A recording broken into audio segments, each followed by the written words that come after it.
the tactical business coach. What's what we're doing? We're doing season 2, episode 3.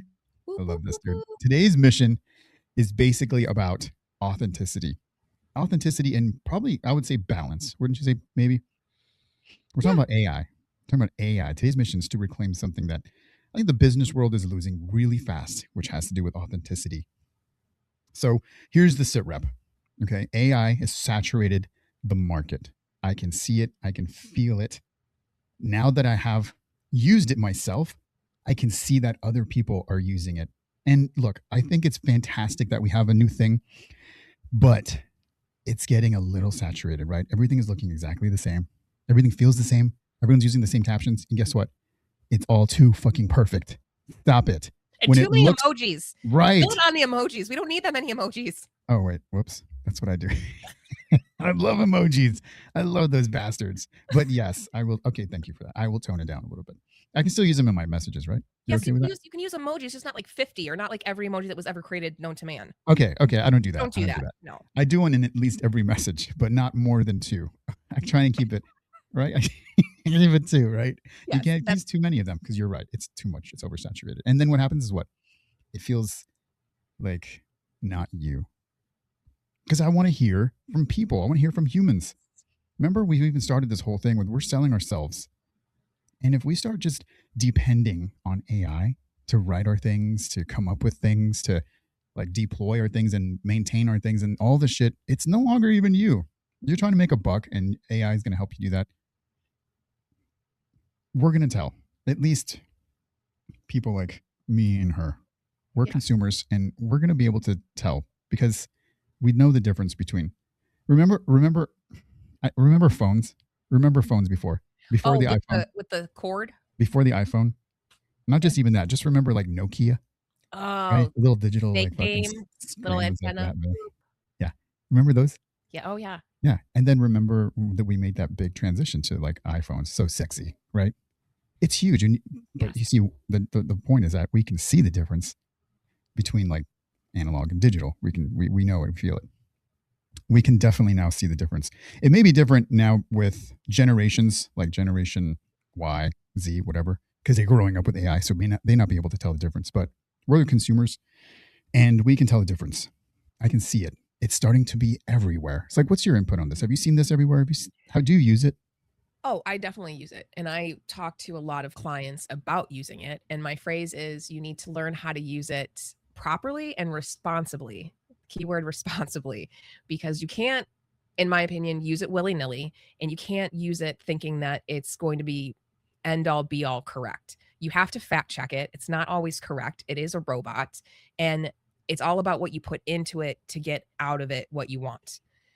And I think I'm seeing a lot of, the repetitiveness comes from when people say, write me an intro email. They're not putting in any sort of details of this is how I want it to sound. This is some key elements I want the letter to say. There's details that you put into it to make it unique, and people, they're not learning how to use it. So you're getting out the same stuff that everybody else on that top level are doing. And also just incorrect information. Just because it's a computer doesn't mean that it's right. I mean, I use a lot of AI sometimes for image generation for tools to make things faster and photo retouching. It is sometimes not there. It will retouch something of nightmares. Like if I want to extend a forest scene or an ocean background, it'll fill it in with arms and legs. That's not so dumb. Nobody wants to do that. It's not there yet. No, it's not. So we still have a long way to go, but I think that people assume that because it's technology, it's always correct. So they don't fact check it. They don't double check things. And so you could be sending out misinformation on top of not sounding authentic. Right. Authenticity here. That's the responsibility, because we're all trying to sell something, no matter what it is, whether it's us or a service or a product. We're all trying to sell something, and people want to. I feel like they want to buy still authenticity, right? Yes. I mean, I can tell. First of all, let's go back. So probably about 8 months ago, 8 and 9 months ago, I have plenty of people on LinkedIn that I connect with, and it's the individual that I can see, I can hear. And then fast forward 6 months ago or 6 months later, everybody sounds the same.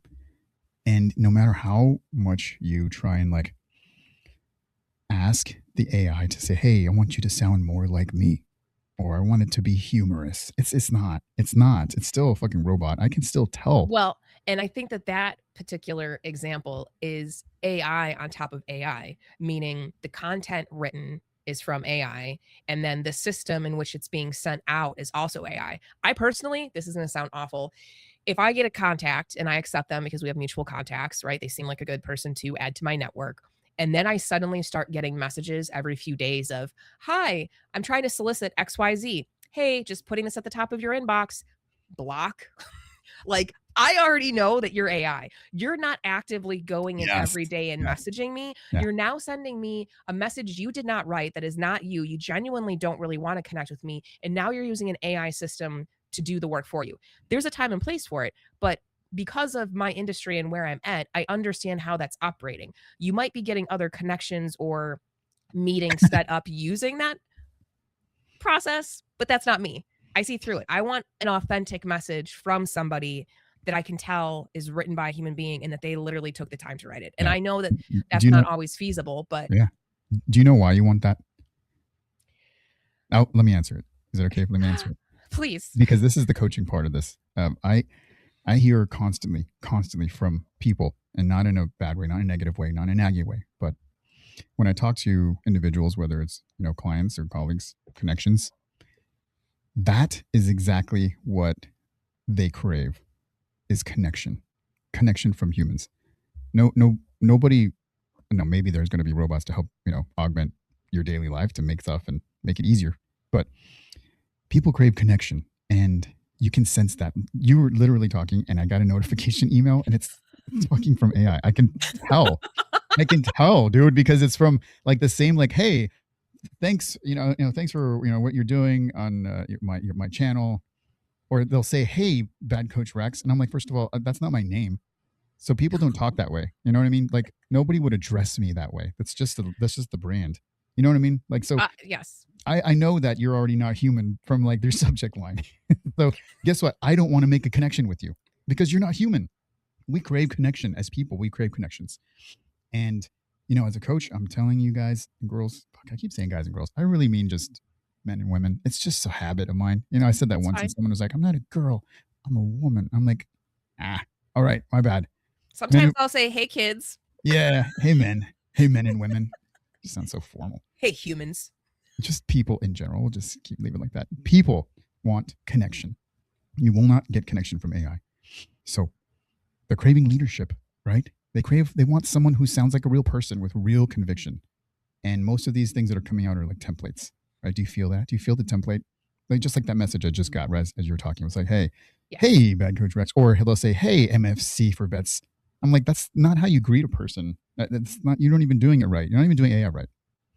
So that's just part of the problem, I think, is the connection. What else do you see? I see that people use it for everything. So I call it a tool in the toolbox, and you should use it. This goes back to appropriately. There's a time and a place to use it. You don't use it for everything. If you literally had a physical toolbox, you wouldn't use a hammer for everything or a screwdriver for everything. It's a tool that should be used to maybe speed up something that would take you longer to do.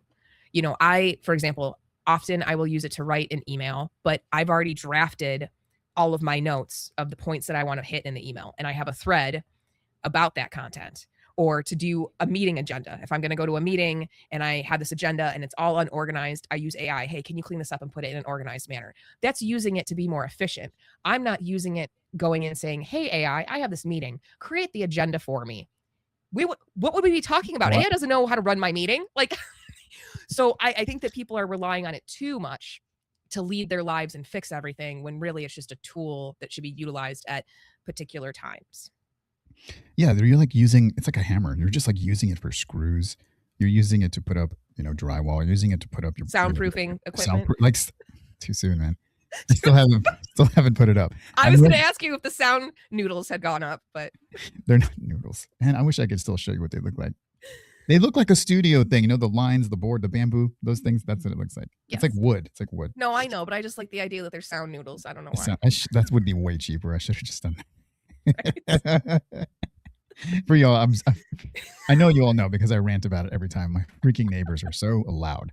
They just glonk, glonk, glonk, glonk, glonk. I swear there's like elephants that live upstairs, and it's really a miracle that you don't hear them right now, or that they're not there right now. And I'm trying to soundproof my entire place, my entire condo, and I'm using this like soundproof like material, and I haven't put it up yet. But it's thin Put and it up. narrow, so I call it noodles, which Yeah, is not accurate at all. they're like this each piece is like this narrow, but it's like 9 feet Yeah, long. like So ceiling linguine. yeah, it's going to be very awkward to put up, but I will get it done very soon. I'm not procrastinating. I'm waiting for the right time, the right moment. To use So the right tool, which is a hammer. I'm waiting for AI to just do it. And if you see, AI can't be there for everything. It's listen, we're losing our voice here. We're not literally, like we're literally losing our voices by handing everything over to AI. It's like, hey, do this for me, do that for me. Look, for real. They want you to do this. Okay. Those businesses, those AI people, the models, the people that invented it and are pushing it or selling it, they want you to do this. They want you to be dependent on it. Because what happens then? Guess what? The same thing that happens to me right now with my freaking Netflix account, with my HBO account, with my all these other software things that I'm now depending on. Guess what? I can't get rid of it. Right now, I'm in love with it, and they can just now jack up the price. And guess what? I have to do it because I'm now like attached to it. I'm all of my business, my personal is all intertwined with it so much that I now can't get rid of it. This is going to be one of those things also. So you either learn to just kind of use it to help augment and help, right? Just like just said, just yeah, maybe here and there, maybe just dress it up, just sprinkle a little bit to help you with it. Oh, sprinkles. Yeah, everyone loves sprinkles. Let's learn to just sprinkle AI on things, not use it And completely. yes, and I think what you were talking, it made me think of the whole conversation around AI, that a lot of people fear it. So many people don't do certain things because they don't want AI having its information or having their information, etc. But here's the deal. If you use technology in any sort of way, I hate to tell you, they have your information. Your phone, if Siri is on, or any other smartphone that you have that has a device listening to you, Alexa, they're all listening to you. They all have all your data anyways. And I guess my feeling is that at the end of the day, do you want to be that person who was afraid of the computer and didn't want to learn the computer, and then at some point in their life had to, and then we're behind? Or do you want to do it little by little and use it sparingly and understand it? I feel like it's not going anywhere. And I think it's better to learn it now and start to utilize it versus being behind the curve. I know that there's a lot of different industries that are having this debate between experts and people that are very much like the Sneetches without stars. They're like, no, we're not going to use AI. And then there's Sneetches with stars on their bellies being like, yeah, let's use it. And there's this battle between it. But at the end of the day, it's not going anywhere. So I think it's better to learn it and understand it and incorporate it versus pretending like it's not going to go any or Right. I love that you brought that up because that's a completely the other end of the spectrum that you and this is why we started this. Yes. Right? Balance, authenticity and balance. We can't just completely say, hey, this is dumb, I'm not going to use it at all, because guess what? The rest of y'all, like the other 90% of you, are not going to listen to this. You're going to use it in everything in all of your life whatsoever.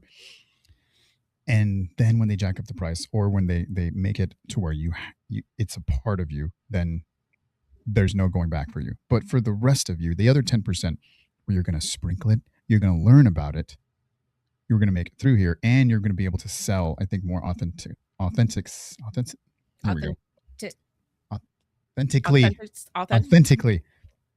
You'll be able to sell more authentically because it's your voice. It's you. It feels like you. Remember, we purchase things on feelings, on emotions, right? Most purchases are emotional. I'm not going to feel anything from this new AI-driven like narrative. I can't feel anything from it. I've tried. I've even, hey, show me a joke, and their jokes are very dry. They're dad jokes. They're just very like. I mean, I do love dad jokes. They could be funny, but it's not. I explain it kind of like comedians. There's all different types of comedians, and they're all funny in their own way. The AI is basically one type of comedian that you'd get bored of very easily if the comedian had to go up on stage and give its own set as an AI comedian. That's the same thing. when you incorporate it like that in your business, in your website, in your correspondence, in your meetings, in coming up with things, coming up with ideas, it's all going to feel the same. You may say, "Oh, this saved me so much time." Gosh, you know what? Have you ever seen that movie? There's a movie with Joaquin Phoenix, and he like falls in love with AI, this female looking AI thing entity. You remember? Do you remember it? Yeah. Okay, he has this relationship with it, right? He falls in love with it, right? And then he finds out later she's been fucking doing this with every other dude on the planet. And he's like, wait a minute, what? I thought you were just for me. This is exactly what the feeling that you're feeling right now. You think that it's making your content great and funny and cool and special. It's very still one dimensional, and it's doing and selling the same feeling, which is very vanilla, across the board to everyone. So it may be simple and easy for you, and it's great and it's new and it's a shiny penny, but it's giving that same penny to every single person. So if you go out, just go out and look at all the new websites that are coming out, all the content on LinkedIn, especially LinkedIn. That's why I like Facebook for authentic stuff, because people are as unprofessional and as inappropriate as they are. I still know it's people, because that's who we are. That's who we are as people. We're real. We fucking feel things. We want to make connections with real people. And on LinkedIn, if you go there, everybody's using it for their own, posts. Look at me. Look how fucking professional I am. Look how white bread I am. Look how, cookie cutter I am with everybody else. It looks all the same. And I'm like, I'm so bored of it. I'm tired of it. And that's why I'm not really pushing anything that I do there, because I like the other platforms. They feel more authentic. They feel more human. Is there AI in Facebook? Probably. I can see that they're trying to sell me shit. But I mean, the people that I connect with people on an emotional level, in an experience level, through struggle, through pain, through purpose, through moving forward, right? Through those goals, through coaching. I can't do that on the other side because it does feel very AI. What are you feeling? And I think LinkedIn, and you're correct on that. I feel that LinkedIn is a good example of people using AI without a strategy. Just like any other tool, you need to have a strategy and implement it into the rest of your process. And I see a lot of people willy-nilly using AI because they just need to get it done, because I feel people often will put social media as a necessary evil, and it's a last minute afterthought of, oh, I didn't post this week, I got to get something out, let me just put something into AI, versus having a plan. What kind of content do I want to create in Q1 and Q2? Does that match my brand? What is my brand voice? What do I want to communicate? Making an overall strategy and using AI to properly Every episode. My bird properly communicate. Yeah. And it is very, very common. Right there is why this is so authentic, because we fuck up, dude. People screw up. That's how you know things are not, or is AI, because AI is so perfect. It's never going to like screw up, because it only knows ones and zeros. It only knows like professional. It only knows appropriate. People are not like that. We screw up sometimes. You can tell. Yeah. And if it's not, it doesn't feel like them. Like, I know Jess. I know. And I have a hard time speaking English. Yeah, but that's what makes you, man. That's what makes you. It makes you amazing. It's the little intricacies that create you, and that's what makes a connection with other people. It's not that you can't come across. No one's perfect, first of all. So when you try and come off as perfect, it comes off as fake. And you've seen those videos, right? So let's move on to the video stuff. What about, you ever seen these AI-driven videos? Dude, they really aren't there. They really aren't close. Yeah. So if you know, and everyone else can see that it's not real, besides maybe grandpa, who's like fucking 90, because he can barely see anything. Everyone else, I mean, who has like legit working eyes, you can tell that it's AI-driven video. We know that it's fake. You know that it's fake. Why do we still accept this? Why are we still liking this? Because I see it everywhere. This is a hypothesis. I feel that it speaks more to the psychology of where we are as a culture, that we're so inundated with messaging and work. Let's be real. Our work now can follow us anywhere and everywhere with the smartphone. There is no longer just 8 to 5. You leave work and work is at the door, and you go home and you have your outside life. So when we go online and we see a video of something outrageous, like, I don't know, a dog in rubber ducky slippers bouncing around. Clearly, that's a real example. Yes, it's AI. And of course, I'm going to watch it because it's adorable. It makes me happy, right? Or there's a lot of AI videos of someone famous saying a certain thing. and it's to create drama. People like to stir the pot. And I think that we as a culture we feed off of that. It's no longer it's like a pastime. Does that make sense? That we now have found joy in weird places than places that we should normally find joy. That's really deep. So deep.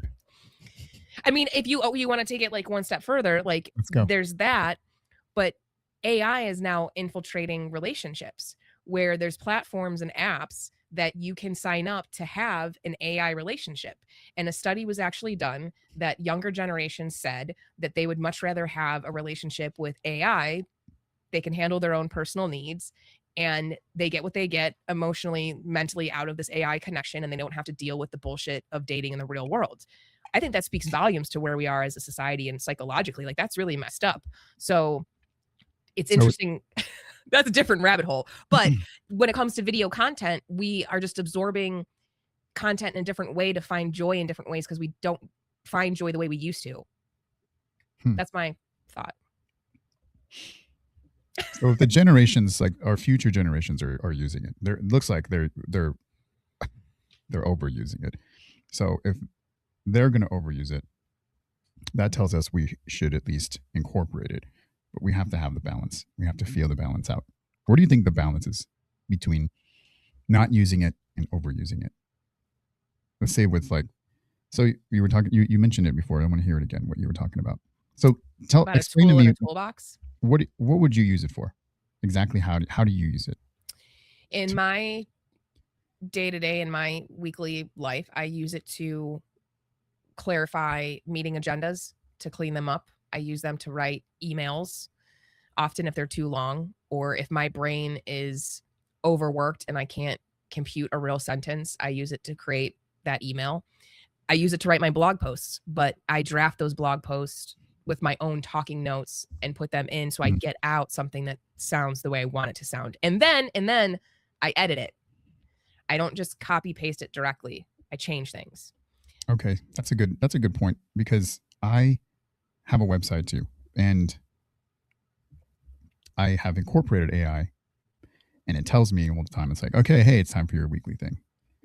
And I've never used it. I'm like, dude, I don't like it. You fucking draw this out too long. Nobody wants to read all that shit. Too much information, man. Like, so I've never used it. Now, maybe that's me not training it to be, because I think that there's ways that you can train it to sound like you and what you want. And I don't want to go through all that. I don't want to do that, because I just sent out my monthly newsletter. It. Did you get it? Yes. Really? Have you seen it at all? Yes. Did you enjoy it at all? Yes. Of course. Well, you're in it, so obs. You're a little biased. I was gonna say I loved it. I thought it was the best. Your showcase did it. Of course you did. But no. Besides that, like, it offered me something completely different, and I'm like, dude, there's got to be like pictures, videos, and cool things in that. So I just redid the whole thing, and sent it out, because I just can't stand where it's at right now. It's just so talky. It's all that shit. But I do use it for as in coaching. I do use it to like show me trends. Like, what are some trends? What are people utilizing coaching for? Because I'd like to keep up with people, and I don't see, hundreds of people a day or even a week. And I can't really gauge what I'm seeing based off of the few people that I see a week. I can only see so many people. So I use that to say, hey, show me some trends. Like, what are people interested in, or what are people seeing coaches for, or what are people, what's troubling people? Like, and it's not thinking about it. It's using data and presenting it to me. And I think that is probably where we need to be when it comes to AIs. Because, dude, there's nothing better than a computer to just fucking gather all the data and present it to you in a paragraph. It's like, okay, here, by the way, people have been falling more into depression because of these three things. It's like, okay, cool. So now I can start concentrating a little bit more of my expertise in those areas, because I can expect possibly these types of issues to come up with clients. So that's what I use that for. Yes. I have a lot of clients that use it as a springboard to help them create a visual or some sort of concept to give direction on what they visually see in their head, right? Sometimes people can see something in their mind, but they can't articulate what they're seeing. So I see people using AI as a way to get like a rough draft. Like instead of doodling on a napkin because maybe somebody's not good at drawing or sketching, they're able to use AI to create this concept that they can pass off to someone like me, a professional designer, or someone else to say, hey, this is what I'm thinking about. Not saying this is the end all be all, but this is what I'm trying to explain. And I think that that is very helpful. And I think it's the same way with text.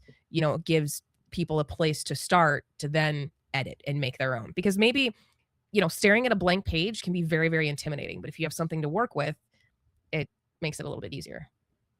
Yeah. And I think we've come up with a simple toolkit to help with just finding your authenticity and keeping it balanced, right? This is a 3-question check that keeps your content humanized, even if AI is going to help you build it a little bit. You want to go over this? Yes. Okay. I love our toolboxes. Yeah, because it's not just a fucking hammer, okay? AI is not just a hammer. It's a toolbox. Yes. Let's check it out. So the first one is you need to ask yourself, does it sound like me? And when you say me, what is your brand? What's the tone of it? Are you trying to be professional? Are you trying to be fun? Is it polished? Do you normally sound when you write something? And how has the AI put it out? I love that you mentioned it. I love that you said this because this falls right back into what I do, which is coaching. It's perfect because if you don't know, you need to start exploring, right? We talked about this in the last episode, which you'll see later. But if you watch these in order, I don't know. You don't have to. You don't have to. Just watch us. If you don't know who you are, if you can't launch your business, if you don't know exactly who you are, what you represent, what's your mission, what's your focus, and what are you going to stand for, like you need to know all these things. Once you know that, then you can start getting the sound of you, right? Who you are. So this is good. So if you're not sure exactly what that is, let's do some exploration, right? Hit us up in the comments. Let's see what you're about. I would love to hear who you are and what you think you sound like. Okay. Yeah. And the next step of that is, does it sound like a machine wrote it? And often AI, if you don't give it enough information, it's very fluffy, right? It can just come out with a lot of jargon, a lot of ridiculousness. So maybe try putting in some bullet points, talking points. Is there a story that you want to tell? Is there some sort of stance you want to take? Is there a point you want to make? Outlining that even in some sort of, like I said, talking points can give AI a chance to actually output something positive for you to use. Yeah, add a little bit of you in there, like your personal experience, right? Something emotional. Because like I said, we all either connect to struggle, we connect with motivation, we connect with success, right? A success story, something that you've connected with on another level with another individual. Like we love stories. People are story-driven individuals. And AI doesn't write very good real life-like stories. So we have stories. You just got to kick back and think about it. Look, I get put on the spot too sometimes, and I'm ready to roll with some content, and I'm like, okay, what would be a good story? I don't know. Shut up. Take some time, Rex. Just take a moment and think about it, because you have a shit ton of stories, man. You've been alive for almost 49 years. Tomorrow it's going to be 49. Almost. Happy early birthday. 49 years. Oh my God. You've been alive for so long, and you've got so much to contribute as far as storytelling. You just have to sit back and think about it. Even if you were completely out of stories, you have experiences with people. You've connected with people in your life. Put some of that in there. Yeah. And I think that brings us to our next point is, does it create connection or is it just content? Even if for whatever crazy reason you're out of stories, you have to have an opinion about something. Yes. There's a reason that you're creating content. You can't just create content to just put it out there. Truly think about the message that you want to give. AI will ask you, do you want it longer? Do you want it shorter? Read it and see, is it over iterating? Is it repeating itself? Is it creating that connection that you want to create? Is it saying that funny joke? Is it being heartfelt? That is important because AI is not human. Remember? Yes. Artificial intelligence. That's what it stands for. Let's just say that right now. Yes. I love that. Is a beautiful, beautiful point. We've got to call the thing. It's artificial. It's not real. And if you use it, it's going to be artificial. It's going to sound artificial. It's going to look artificial. It's like watermelon flavoring. Watermelon flavoring can be not the same. It's not the same. Or maybe a watermelon Jolly Rancher is delicious. I mean, I'm going to eat it, but it's not the same as real watermelon. No, it is exactly not. Just like an AI woman, it's not the same as a woman. Doesn't feel the same. Sorry. I mean, I don't know. Mom, Dad, I don't know. It's okay. Remember, our parents don't watch this. Yeah, asking for a friend. No, I Asking mean, for a friend. you see, number 3 is perfect, dude. You've got to create a connection. Okay, even when she said if the you can't just throw content out to throw it out. It's boring. It's lame. It's vanilla. Take a stand on something, right? If you take a stand on something, that because what you ultimately want to do is drive, right? You want to drive engagement. You want people to share. You want them to like. Maybe you even want them to dislike. Let's talk about this for a second. Guess what? When someone doesn't like your content, they're still a part of the algorithm. Okay.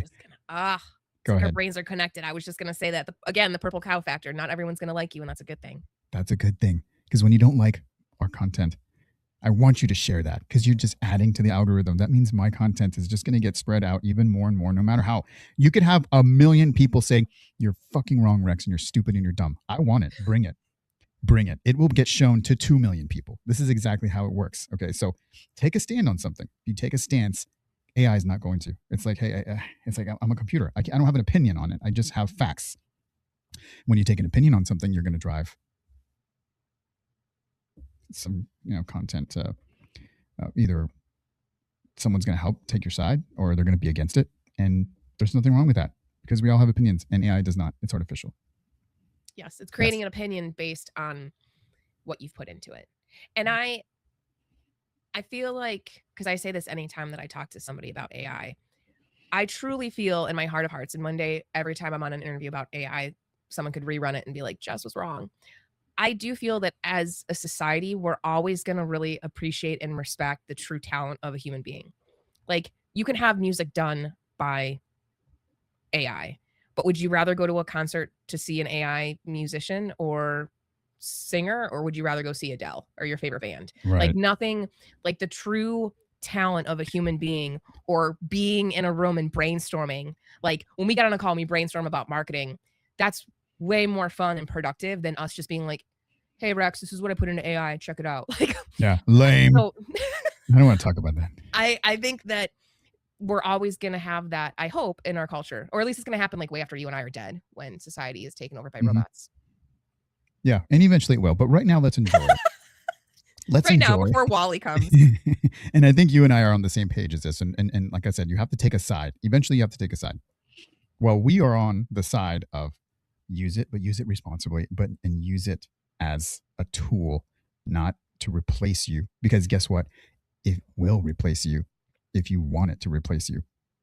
And it won't be the best job either. It's going to make a very cookie cutter version of you. Look, if that's what you want, that's fine. If that's your brand, cookie cutter vanilla, boom, go for it. I'm sure plenty of people will love that, because plenty of people fall right in line. We're not telling you to, not use it or do use it. It can help. It has helped me. It has helped me, because I've learned how to use it, and I've learned to create a balance with AI.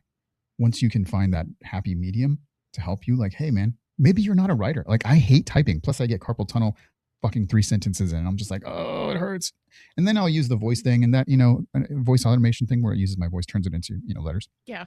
Words, and then sentences eventually. But sometimes I will use AI and say, hey, like she said, I wrote this paragraph. I'll make it sound a little bit better. Depends on who my audience is, If I'm pitching something to somebody, I may not want to use exactly every word that I've made. Okay. I went to public school. All right. Which there's nothing wrong with that. Nothing wrong. Hey, nothing wrong with public school, guys, girls. Shoot, did it again. Guys and gals, ladies and gentlemen, gentlemen. See, I don't want to do that every time. It's too. I think if you did it in an accent, it would be fine. Ladies and gentlemen. Now it's saying like a little. Yeah, but you can only say ladies and gentlemen in an accent and go straight back to the way you talk. Okay. You're challenging me now. Yes.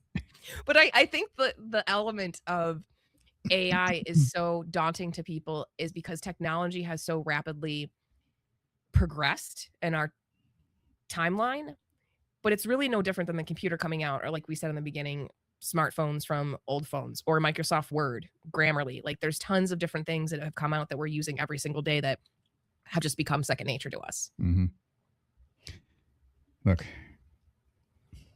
don't lose you. Don't lose yourself. Don't lose your voice. Especially if you're just starting out as an entrepreneur. It can be very easy to just get sucked down that, because everyone's trying to sell you AI right now. Everyone's trying to say, hey, I'm selling it, so use it. And It's not going anywhere. It's going to be everywhere. But we got to use it. It's just like drinking, man. You want to drink, but drink responsibly. Because when you overdo it, it's just going to lead to bad things. Bad things happen. Or too many cookies. Too many cookies, too much sugar is going to get you to be a real Cookie monster. overindulgent, bad habits, bad health types of things. It's the same thing. Let AI run your life, and it will, and you won't like the outcome. It's not going to be good. So remember, just run it through our toolkit, authenticity filter, right? Make sure it's you. Make sure it sounds like you, and just you're beautiful, man. You're beautiful and you're awesome when you're you. I've met so many people throughout my life, and the only thing that I really love is that everyone is so different. I love everybody, lefties, righties, and I don't mean left hand, right hand people. I mean like conservative. But also those two. We're all coexisting, truly coexisting here. You cannot have one without the other. This is how life is. So we're all very much different. But when we start becoming too much like everybody else, that's when there's a problem, right? We just start regurgitating the same stuff without using your own words, your own voices. It's the same when there needs to be a nice middle. If you find out deep down inside, this isn't a political thing, but if you find out deep down inside, and if you ask just one-on-one, you'll find out that everybody's a little bit of both here and there. It's the same with AI. We're all going to use it eventually. And it's being used, like you said, it's in our phones. My phone turns on automatically and just like starts listening. That's AI. I don't know why it's doing it. I didn't ask you to do it. Oh, Siri is a nosy bitch. Yeah. I start getting ads on Facebook and it's like, oh, hey, you wanted to see this? Here's more of it. I'm like, I didn't. But anyways, it's here. It's here and it's not going anywhere. So let's just be responsible. Because in a world just full of AI, the most disruptive thing you can be is human. So let's continue being human. Jess, you got anything to add? I think that's a good note to leave on. Yeah. Be yourself. Be yourself. Be you, because guess what? You are beautiful. Good dance.